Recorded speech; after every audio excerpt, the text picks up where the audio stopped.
Praise the Lord. கர்த்தருடைய நாமம் மகிமைப்படுவதாக. தேவஜனமே, இன்றைக்கு நம்முடைய வாழ்க்கையில் தேவனாலே அருளப்பட்டிருக்கிறதை நாம் அறிந்திருக்கிறோம். அருளப்படுதல் என்று சொல்லும் பொழுது கொடுக்கப்படுதல். அநேக நேரங்களிலே அதை ஆசீர்வாதமாக, நன்மையானதை அல்லது நம்முடைய வாழ்க்கையின் தேவைகள் என்று சொல்லி நாம் எடுத்துக்கொள்கிறோம். ஆனால் இங்கே கர்த்தருடைய வார்த்தையை நாம் வாசிக்கும் பொழுது, பிலிப்பியருக்கு எழுதின நிருபம் 1ஆம் அதிகாரம் 29வது வசனத்தில் வாசிக்கும் பொழுது, ஏனெனில் கிறிஸ்துவின் இடத்தில் விசுவாசிக்கிறதற்கு மாத்திரமல்ல, அவர் நிமித்தமாக பாடுபடுகிறதற்கும் உங்களுக்கு அருளப்பட்டிருக்கிறது.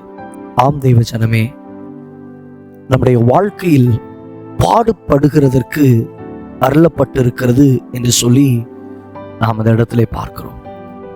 எது நிமித்தமாக? அவரிடத்தில் விசுவாசிக்கிறதற்கு மாத்திரமல்ல, அவர் நிமித்தமாக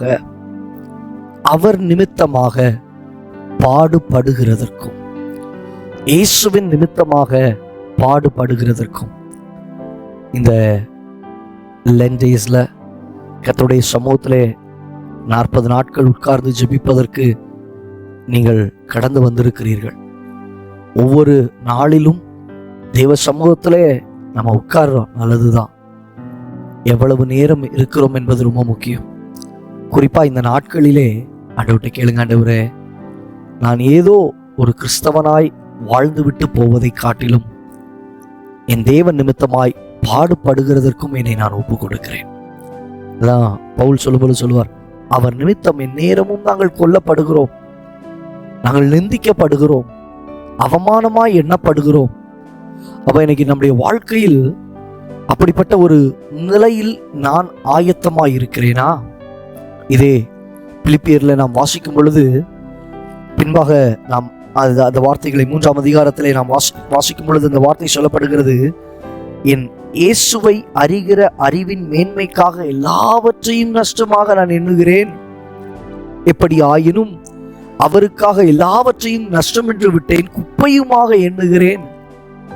எல்லாவற்றையும் நான் ஏற்றுக்கொள்ள ஆயத்தமா இருக்கிறேன், எல்லாவற்றையும் அனுபவிக்க நான் ஆயத்தமா இருக்கிறேன், பாடுபடுவதற்கு நான் ஆயத்தம். நன்மை வந்தால் மாத்திரம் இயேசு என்று அல்ல, என் வாழ்க்கையில் வருகிற பல போராட்டங்களிலும் பிரச்சனைகளிலும் சோதனைகளிலும் அவரை துதிக்கிற துதி என் நாவில் இருக்கும் என்கிற ஒரு உறுதி, அவரே என் தெய்வம் என்கிற உறுதி, அவரே என் ரட்சகர் என்கிற உறுதி. எனக்காக அவர் பாடுபட்டாரே, எனக்காக தம்முடைய ஜீவனை கொடுத்தாரே, எனக்காக இரத்தத்தை சிந்தினாரே, நான் அவருக்கு சொந்தமாக்கப்படும்படியாக அவரை எனக்காக முழுமையாய் அவர் அர்ப்பணித்திருக்கிறாரே. சமயத்தில் நம்ம வாசிக்கிறோமே, அவர் பாடுபட தன்னை ஒப்பு கொடுத்தார். பாடு நிறைந்தவராக பாடுகளுக்கு உட்படுத்தினார். இன்னைக்கு நம்முடைய வாழ்க்கை, எனக்காக பாடுபட்ட அந்த இயேசுவுக்காக நான் பாடுபட என்னை நான் ஒப்பு கொடுக்கிறேனா? இந்த உலகத்தில் நாம் பார்க்கும் பொழுது அநேக பரிசுத்தவான்கள், அப்போஸ்தலர்கள், மிஷனரிமார்கள் தங்களுடைய வாழ்க்கையில், தங்களுடைய வாழ்நாளிலே பாடுபடுகிறதற்கு தங்களை முழுவதுமாய் அர்ப்பணித்திருந்தார்கள். சீஷர்களை குறித்து நாம் பார்க்கிறோம். பேதுரு தலைகீழாக வைத்து அடிக்கப்பட்டு தன்னுடைய வாழ்க்கை மரித்து போனான்.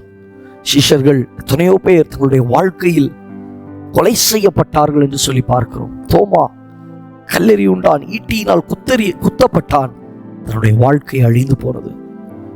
மிஷனரிமார்கள் நாம் வாசிக்கும் பொழுது அநேகருடைய வாழ்க்கைகள் சிறைக்குள்ளாக கழித்தார்கள், ஆணிகளினால் குத்தப்பட்டார்கள், ஆணிகளினால் அறையப்பட்டார்கள். இவ்வண்ணமாய் அவர்கள் எரியுள்ள தக்கதாக இப்படி அநேகர் தங்களுடைய வாழ்க்கையில் பாடுபட்டதை நாம் பார்க்க முடியும். இன்னைக்கு நம்முடைய வாழ்க்கையில வருகிற சில கஷ்டங்களை நம்மால் பொறுத்து கொள்ள முடியவில்லை. ஆண்டவரே கேட்ப, ஆண்டவரே, அவர் நிமித்தமாய் பாடுபடுவதற்கும் எனக்கு அருளப்பட்டிருக்கிறது என்பதை நான் ஏற்றுக்கொள்ள எனக்கு உதவி செய்வீராக. நான் அந்த பாதையிலே வருகிற எந்த சூழ்நிலையிலும் உமக்குள்ளே உறுதியாய் இருக்க எனக்கு நீர் கிருபை தருவீராக. தேவன் உங்களுக்கு உதவி செய்வார். ஜெபிக்கலாமா? நல்ல தகப்பனே, இந்த நாட்களிலே பிள்ளைகளுடைய வாழ்க்கையிலே அவர் நிமித்தமாய் பாடுபடுகிறதற்கும் நியமிக்கப்பட்டிருக்கிறது, அருளப்பட்டிருக்கிறது என்பதை நாங்கள் அறிந்திருக்கிறோமே.